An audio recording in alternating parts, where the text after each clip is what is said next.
தேவனுடைய ஆசீர்வாதம் ஆபிரகாமுக்கு உண்டாவதாக. ஆபிரகாமே ரெடியா இருக்கு உனக்கு blessings. இப்ப தெரியுதா சோதோமின் ராஜா ஏன் உள்ள இடையில கொண்டு வரான்? சோதோமின் ராஜா கொண்டு வருகிற பொருட்களை விட பரலோக தேவன் ஆயத்தம் பண்ணின ஆசீர்வாதங்கள் பெரிதா இருக்கிறது. ஆமென் சொல்லுங்க பார்க்கலாம். சோதோமின் ராஜாவின் பொருட்கள் நம் கண்ணுக்கு தெரியுது. அவர் ஆயத்தம் பண்ணது ஒரு கண்ணும் காணவில்லை. அதனால நம் கண்ணுக்கு தெரிஞ்சதுனால நம்ம கை நீட்டுறோம். இல்ல இல்ல, குறித்த காலத்துக்கு தரிசனம் வைக்கப்பட்டிருக்கிறது. முடிவிலே அது விளங்கும், அது பொய் சொல்லாது. உன்னதமான தேவனுடைய ஆசீர்வாதம் ஆபிரகாமுக்கு உண்டாவதாக. அடுத்த வசனத்துல உன் சத்துருக்களை உன் கையில் ஒப்பு கொடுத்த உன்னதமான தேவனுக்கு ஸ்தோத்திரம் என்று சொன்னார். ஆமென். ஆபிரகாம் நீ ஜெயிக்கல, அவர் ஒப்பு கொடுத்தார். அதன் அர்த்தம் என்ன? இதோ அப்பத்தையும் ரசத்தையும் உட்கொள்ளுறியே, நீ யுத்தம் பண்ணுகிற இடத்துல உனக்காக அவர் யுத்தம் பண்ணுகிறார். ஆமென். அவர் யுத்தம் பண்ணதுனாலதான் நீ ஜெயித்த. இத மறந்துடாத. அப்போ ஆபிரகாம் அந்த குளோரிய தனக்கு எடுக்கவே இல்லை. ஆபிரகாம் புரிஞ்சிட்டு, ஆபிரகாம் இப்ப பாருங்க எல்லாவற்றிலும் தசமபாகம் கொடுக்கிறான், நன்றி செலுத்துகிறான். இப்போ புறப்பட்டு வரும்போது சோதோமின் ராஜா வருகிறான். ஒவ்வொரு முறை ஆராதனை முடிச்சிட்டு போகும்போதெல்லாம் சோதோமின் ராஜா வருவான். இப்பிரபஞ்சத்தின் தேவனானவன் என்று அவனை குறித்து சொல்லப்பட்டிருக்கிறது. வருவான். ஏவாள்கிட்ட பழத்தை கொண்டு வந்தான், இயேசு கிட்ட அப்பத்தை கொண்டு வந்தான். இப்படிதான் வருவான். ஈட்டி எடுத்துட்டு இப்படிலாம் வரமாட்டான். பழத்துக்குள்ள வச்சிருப்பான் விஷம். ஆமென். பலப்பட்டார் ஆபிரகாம். பலப்பட்டு நோ இப்படி கையை வைத்துட்டான். ஆண்டவர்கிட்ட, ஆண்டவரே நான் உலகத்திட்ட போய் நான் கை நீட்டுற நிலைமை எனக்கு வரது, பலன் தாருமே. பிரியமான கர்த்தருடைய பிள்ளைகளே, இன்னைக்கு அநேகர் பார்த்துட்டு இருக்கிறாங்க, இவன் எப்படியும் கடைசி நம்மள்கிட்ட தான் வருவான், இவன் எப்படியும் கடைசி நம்ம கிட்ட தான் வருவான். இன்னைக்கு கர்த்தர் பேசுகிறார், உன்னதமான தேவனுடைய ஆசீர்வாதம் ஆபிரகாமுக்கு உண்டாவதாக, ஆபிரகாமுக்கு உண்டாவதாக, ஆபிரகாமுக்கு உண்டாவதாக. அந்த ராத்திரியிலே ஆதியாகமம் 15:1 இந்த காரியங்கள் நடந்த பின் கர்த்தருடைய வார்த்தை ஆபிரகாமுக்கு தரிசனத்திலே உண்டாகி அவர் இந்த காரியங்கள் நடக்கட்டும். அப்பா என்ன பேசுறார் தெரியுமா? நீ பயப்படாதே, நான் உனக்கு கேடகமோ, உனக்கு மகா பெரிய சத்தமா. ஆமென். ஆமென். இன்னைக்கு நிறைய பேர் நோ சொல்ல முடிய மாட்டேங்குது. ஒரு சீனியர் பாஸ்டர் என்னை கூப்பிட்டு எனக்கு சில காரியங்களை சொல்லும் போது சொன்ன ஒரு வார்த்தை, ஜான் சாம் நோ சொல்ல பழகிக்கோ அப்படின்னு. நோ சொல்ல பழகிக்கோ. ரொம்ப தெரிஞ்சவங்க தான் உன்னை மீட்டிங் கூப்பிடுவாங்க, ஆனாலும் லீடிங் இல்லைன்னா நோ சொல்ல பழகிக்கோ. ஆண்டவர்ட்ட அதுக்கு ஸ்ட்ரென்த் கேளு, நோ சொல்ல பழகிக்கோ. ஆமாம், நிறைய நோ சொல்லிட்டு இருக்கிறேன். ஆண்டவரே ஆண்டவரே ஆண்டவரே ஆண்டவரே, நோ சொல்ல பழகு. தேவ பிள்ளைகளே, நோ சொல்ல பழகணும். நிறைய காரியம் வேண்டாம் வேண்டாம். அதாவது அந்த இடத்துல இருந்து சோதோம்கிட்ட இருந்து வாங்கி இருந்தானா அவனுக்கு எது கட்டாயம் இருக்கும் தெரியுமா? உன்னதமான தேவனுடைய ஆசீர்வாதம் கட்டாயிருக்கும். ஆபிரகாம் இத்தனை வருஷம் காத்திருக்கியே, ஆபிரகாம் கட்டாயிரக்கூடாது, கட்டாயிரக்கூடாது. கர்த்தர் நிறைய ஆயத்தம் பண்ணி வைத்திருக்கிறா. ஆமென். சில உள்ளங்களோடு என் தேவன் பேசுகிறதை என் ஆவியில நான் உணர்கிறேன். கட்டாயிரக்கூடாது. ஆமென் சொல்லுங்க பார்க்கலாம். ஆமென். ஏற்றுக்கொள்ளாதற்கு பலப்படுத்திருக்கார், நேரம் போகிறதுனால. ஆமென். இரண்டாவது காரியம், எகிப்துக்கு போகாதிருக்க பலப்படுத்துகிறார். ஆதியாகமம் 26வது அதிகாரம் அதனுடைய 1-2 வசனங்களை வாசியுங்கள். ஆபிரகாம் நாட்களில் உண்டான பஞ்சத்தை இயலாமல் பின்னும் ஒரு பஞ்சம் தேசத்தில் உண்டாயிற்று. அப்பொழுது ஈசாக்கு பெலிஸ்தருக்கு ராஜாவாகிய அபிமெலேக்கினிடத்தில் கேராருக்கு போனான். கர்த்தர் அவனுக்கு தரிசனமாகி, நீ எகிப்துக்கு போகாமல் நான் உனக்கு சொல்லும் தேசத்திலே குடியிரு. நான் உனக்கு சொல்லும் தேசத்திலே குடியிரு. இந்த தேசத்திலே வாசம் பண்ணி நான் உன்னோட கூட இருந்து உன்னை ஆசீர்வதிப்பேன். இங்கே தேவன் எகிப்துக்கு போகாதிருக்க ஈசாக்கை எப்படி பலப்படுத்துகிறார் என்றால், ஏற்கனவே கொடுத்த வாக்குத்தத்தத்தை மீண்டும் உறுதிப்படுத்தி பலப்படுத்துகிறார். வாக்குத்தத்தம் ஏற்கனவே யாருக்கு கொடுக்கப்பட்டிருந்தது? ஆபிரகாமுக்கு கொடுக்கப்பட்டிருந்தது. தேவன் ஒரு வார்த்தையை நமக்கு தருகிறார் என்றால் அந்த வார்த்தை நம்மோடு முடியாது. நான் உன் வாயில் அருளிய என் வார்த்தை உன் வாயிலிருந்தும் உன் சந்ததியின் வாயிலிருந்தும் உன் சந்ததியினுடைய, அப்ப மினிமம் 3 தலைமுறை. ஹல்லேலூயா சொல்லுங்க, மினிமம். இப்போ வாக்குத்தத்தம் இருக்கிறது. இப்போ பஞ்சகாலம் வந்ததும் எல்லாரும் என்ன பண்றாங்க அப்படின்னா, எகிப்துக்கு போகிறதுக்கு புறப்படுறாங்க. புறப்படும் போது ஈசாக்கும் பெட்டியை கட்டி இருப்பார். ஏன்னா ஆபிரகாம் போனார். ஆபிரகாம், ஆண்டவர் எகிப்துக்கு போன்னு சொல்லல, ஆனா ஆபிரகாம் புறப்பட்டு போனார். ஆண்டவர் இப்போ ஈசாக்க ஃபர்ஸ்ட் ஸ்டாப் பண்றார். ஈசாக்கு, நீ எகிப்துக்கு போகாமல் நான் உனக்கு சொல்லும் தேசத்திலே குடியிரு அப்படி சொல்லிட்டு, ஆண்டவர் இங்க எப்படி ஆண்டவர் இருக்கு? பஞ்சகாலம். நம்ம போன வாரம் கேட்டோமே, இந்த சூழ்நிலை நிமித்தமாக தான் லோத்தானாலும் சரி, நகோமி, இவங்க எல்லாம் தங்களுக்கான பாதையை தெரிந்தெடுத்து போறாங்க. ஆண்டவர்கிட்ட ஒரு காரியத்தை கொஞ்சம் பிடிவாதம் கேட்டா அலோவ் பண்ணிடுவார். ஆனா அப்படி அனுமதிக்கிறதோட சரி, அதுக்கப்புறம் வரக்கூடிய விளைவுகளை நாம தான் சந்திக்கணும். அதை நம்ம போன வாரம் நம்ம கேட்டோம். இங்கே கர்த்தர் சொல்லுகிறார். எப்படி சொல்லுகிறார்? ஏற்கனவே கொடுத்த வாக்குத்தத்தத்தை உறுதிப்படுத்தி. ஆண்டவர் மறுபடியும் மறுபடியும் பேசிக் கொண்டிருக்கிறார் என்றால் நம்மளை இன்னும் வெயிட் பண்ண வைக்கிறார். இங்க பாரு, வாக்குத்தத்தம் இருக்கிறது. நான் உன்னோட கூட இருந்து உன்னை ஆசீர்வதிப்பேன். நான் உனக்கும் உன் சந்ததிக்கும் இந்த தேசங்கள் யாவையும் தந்து உன் தகப்பனாகிய ஆபிரகாமுக்கு நான் இட்ட ஆணையை நிறைவேற்றுவேன். என்ன ப்ராமிஸ் பண்ணி இருக்கிறேன்ல, நான் ப்ராமிஸ் பண்ணி இருக்கிறேன். நீ எகிப்துக்கு போகாது. எகிப்து என்பது எதை காண்பிக்கிறது தெரியுமா? விட்டு வந்த இடம், விட்டு வந்த தேசம், வேண்டாம் என்று விட்டு வந்தது. ஈசாக்கு என்ன செய்தான் தெரியுமா? 6வது வசனத்தை வாசியுங்கள். ஈசாக்கு கேராரிலே குடியிருந்தான். கேராரிலே அங்கேதான் குடியிருக்கிறான். அங்கே குடியிருந்து ஈசாக்கு என்ன செய்தான்? 12வது வசனம். ஈசாக்கு அந்த தேசத்திலே விதை விதைத்தான். அந்த தேசத்திலே விதை விதைத்தான். கர்த்தர் அவனை ஆசீர்வதித்ததினால் அந்த வருஷத்தில் 100 மடங்கு பலன் அடைந்தான். அந்த தேசம் அந்த வருஷம் 100 மடங்கு. ஹல்லேலூயா. ஈசாக்கு போய் எகிப்துல விதைச்சிருந்தா ஆசீர்வாதம் கிடைச்சிருக்கும். ஆனா ஆண்டவருடைய blessing அங்க இருந்திருக்காது. ஆமென். தேவ பிள்ளைகளே, எல்லாரும் தெரிந்தெடுக்கிற பாதையை நான் தெரிந்தெடுத்துட கூடாது. அதுக்கு எனக்கு என்ன தேவை தெரியுமா? பலன் தேவை. எல்லாரும் தெரிந்தெடுக்கிற பாதையை நான் தெரிந்தெடுத்துட கூடாது.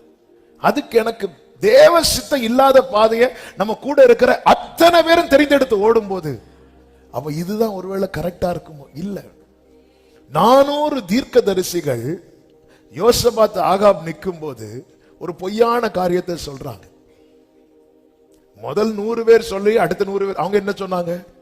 அவங்க யுத்தத்துல ஜெயம் சொல்லிட்டாங்க. எதுக்கு வம்பு, நம்மளும் அதே சொல்லிடுவோம். மெஜாரிட்டி எந்த பக்கம்? 400 பேரும் சொல்லும் போது கர்த்தருடைய தீர்க்கதரிசி மீகாயா வரான், வந்து நிக்கிறான்.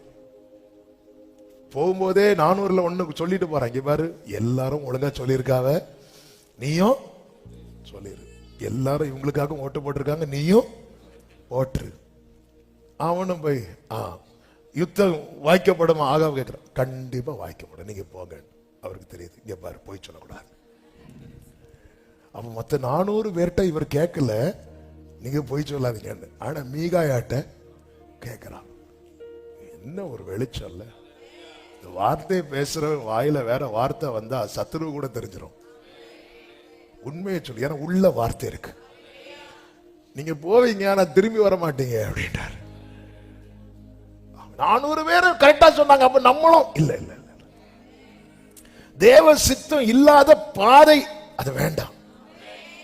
தாவீது பாருங்க, 2 சாமுவேல் 2வது அதிகாரம் அதனுடைய 1வது வசனத்திலே சொல்லப்பட்டிருக்கிறது. பின்பு தாவீது கர்த்தரை நோக்கி, நான் யூதாவின் பட்டணங்கள் ஒன்றிலே நான் யூதாவின் பட்டணங்கள் ஒன்றிலே போய் இருக்கலாமா என்று விசாரித்தார். போய் இருக்கலாமா அப்படின்னு கேட்கிறார். உடனே கர்த்தர் என்ன சொன்னார்? அதற்கு கர்த்தர் போ என்றார். எங்க போ, எப்படி போன்னு ஏதாவது சொன்னாரா? அங்க போலாமா? போ. தாவீது இப்ப அடுத்து கேட்கிறாரு, எவ்விடத்துக்கு போகலாம்? எங்க போன ஆண்டவரே? இதுதான் இருதயத்தை கேட்டவன். ஆண்டவரே அது வர ஒண்ணு போயிட்டு வரேன். சில சொல்லுவாங்க தெரியுமா, இந்த வெளியே வர போயிட்டு வரேன், வெளியே வர நான் இதுவரை ஒண்ணு போயிட்டு வரேன், இந்த பக்கத்துல போயிட்டு வரேன். நம்ம ஆண்டவர்கிட்ட நம்ம ஜெபம் இப்படிதான் இருக்கு. ஆண்டவரே அங்க எல்லாரும் கூப்பிடுறாங்க, போலாமா ஆண்டவரே? எங்க கூப்பிடுறாங்க? யார் கூப்பிடுறாங்க? எதுக்கு கூப்பிடுறாங்க? இல்ல ஆண்டவர், நான் யூதாவின் பட்டணங்களில் ஒன்றில் போலாமா? போ. அதாவது நம்ம எப்படி கேட்கிறோமோ அப்படிதான் பதில் வரும். ஆண்டவர், நான் எங்க போன ஆண்டவரே? கர்த்தர் சொல்ல, எப்ரோனுக்கு போ. நான் எவ்வளவுக்கு எவ்வளவு என் ஹார்ட்டை ஓபன் பண்றேனோ அவ்வளவுக்கு அவ்வளவு தெளிவான பதில் வந்துட்டே இருக்கும். நான் எவ்வளவுக்கு எவ்வளவு டீட்டெயிலா கேட்கிறேனோ, ஆபிரகாம் பாத்தீங்களா, 50 இருந்தா அழிப்பீங்களா? டீட்டெயிலா, அதாவது ஆண்டவர்கிட்ட டீட்டெயிலா பேசி பழகணும். அந்த தெளிவு அங்க போலாமா? போ. அப்படி எங்க? யூதாவின் பட்டணங்களில் ஒன்று. அப்ப நம்ம மைண்ட் செட் பண்ணணும், எங்க தெரிந்தெடுக்கலாம். ஓகே, ஆண்டவர் அங்க போன்னு சொன்னார். அங்க எங்கன்னு சொன்னாரா? நம்ம அங்கங்கிற ஒரு டைரக்ஷன், இந்த வசனத்தின் முதற் பகுதியை மட்டும் வச்சுட்டு என்ன ஆண்டவரே, ஒரு லீடிங்கும் இருக்க மாட்டேங்குது. தாவீது பாத்தீங்களா, சரி நான் அங்க போறேன். அங்க எங்க போனோம்? தெளிவா நாம் பாடினோமே, ஹல்லேலூயா. அவர் தெளிவு. எங்கு செல்ல வேண்டும், என்ன சொல்ல வேண்டும், வழி நடத்தும். நல்ல புரிந்து கொள்ளுங்கள், தெளிவில்லாம வேகமா ஓடுவதை விட தெளிவு உண்டாக காத்திருக்கிறவன் பாக்கியவான். தெளிவில்லாம வேகமா ஓடக்கூடாது. ஆண்டவர் இப்படி காட்டினார், நான் போனேன். இந்த சாஸ்திரிகளை பாத்தீங்களா, நட்சத்திரத்தை பார்த்துட்டு வந்தாங்க. வந்து வந்து வந்து வந்து வந்து வந்து வந்து நேரம் வரும்போது இப்ப கண்ணு எதை பார்க்கணும்? அரண்மனையை பார்க்குது. நேரம் உள்ள போயிட்டாங்க. நட்சத்திரம் வந்து அரண்மனை மேல நிக்கல. இவங்க உள்ள போனதுனால நட்சத்திரம் வெயிட் பண்ணிட்டு இருக்குது. உள்ள போய் இத குட்டையெல்லாம் கிளப்பிட்டு மொத்த எல்லாருக்கும் தூக்கத்தை கெடுத்துட்டு திருப்பி வெளியே வந்து நட்சத்திரத்தை கண்டு இவர்கள் சந்தோஷப்பட்டார்களாம். நீங்க சந்தோஷப்பட்டீங்க, மொத்த மக்களுக்கு சந்தோஷமும் போச்சு. ஆனா அதே நேரத்தில் மேய்ப்பர்களை பாருங்க,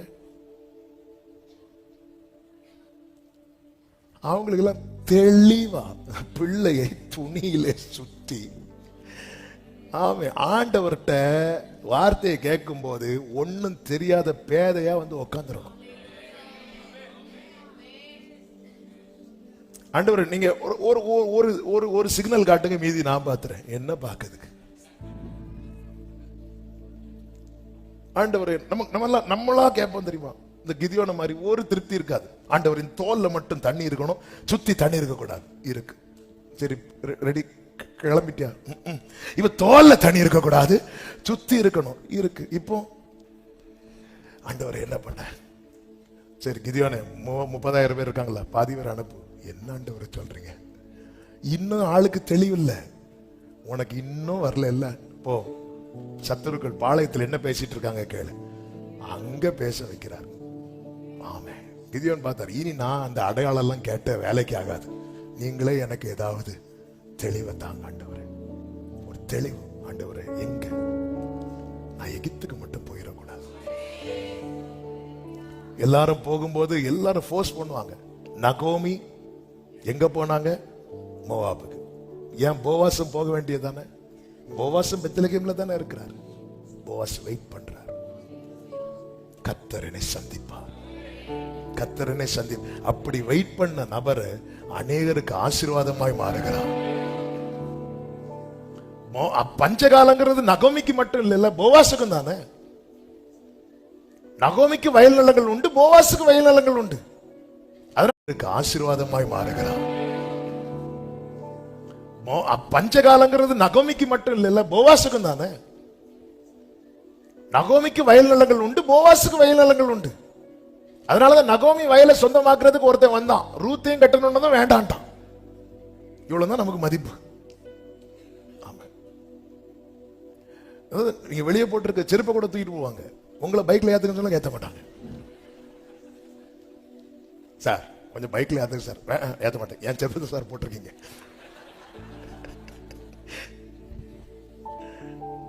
நகோமிக்கு வயல் நிலம் உண்டு, போவாசுக்கு வயல் நிலம் உண்டு.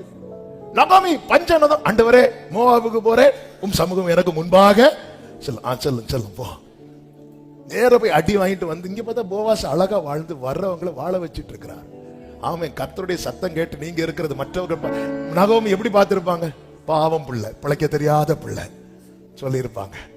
1000 பேசட்டுங்க, நாளைக்கு அவங்களுக்கு தானியம் உங்க கையால கர்த்தர் கொடுக்க வைப்பாங்க. எகிப்துக்கு போகக்கூடாது.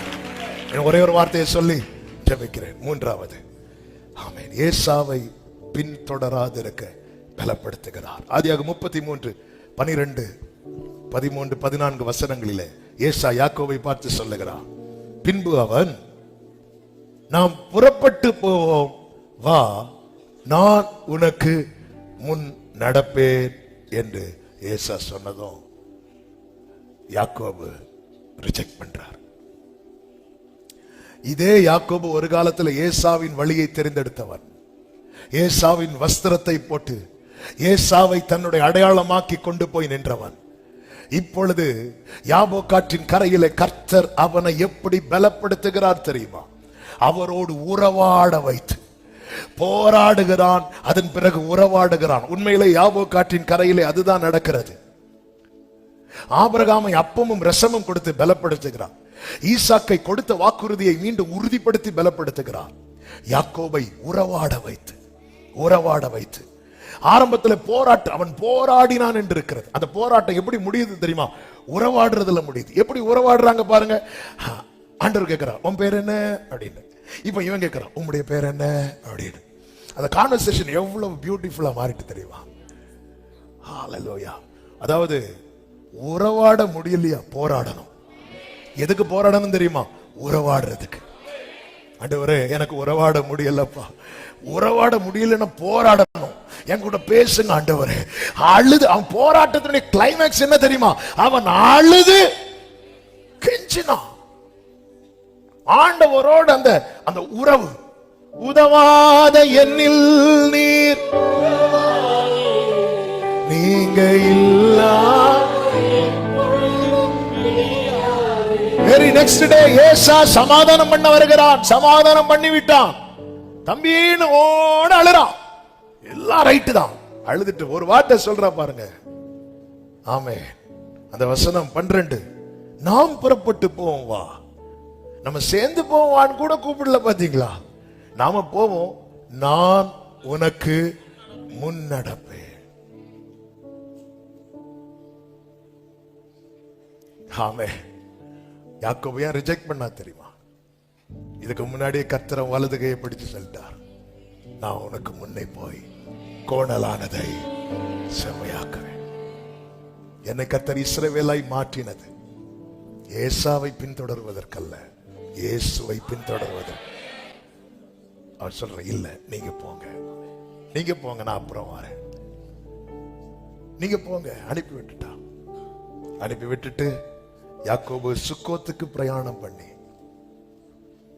புறப்பட்டு அங்கே வீடு கட்டினான் இருக்கு.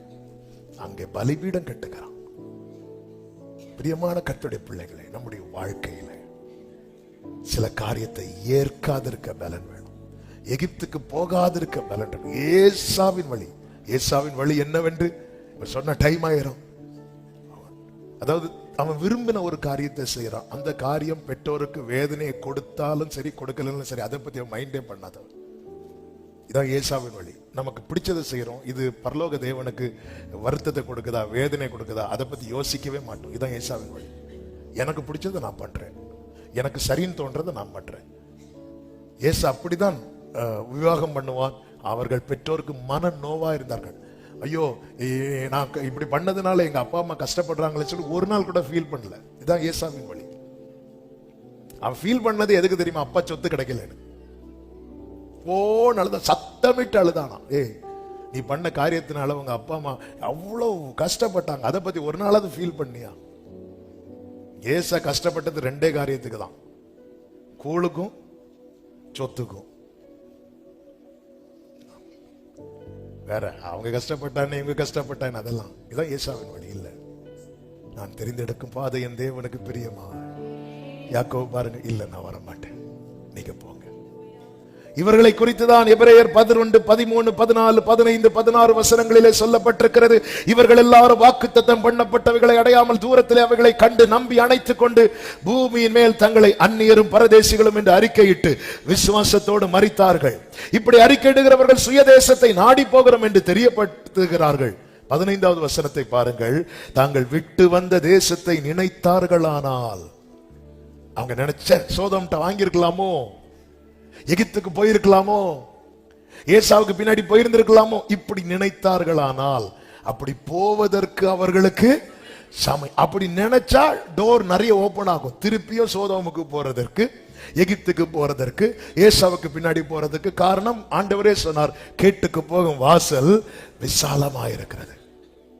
இன்னைக்கும் சத்துரு ரெடியா இருக்கிறான். நம்ம ஆவேசத்துல ஆண்டவர் மேல இருக்கிற வைராக்கியத்துல வேண்டாம் வந்துட்டோம், இப்ப போனா சேர்த்துப்பாங்களா? கண்டிப்பா சேர்த்துப்பாங்க.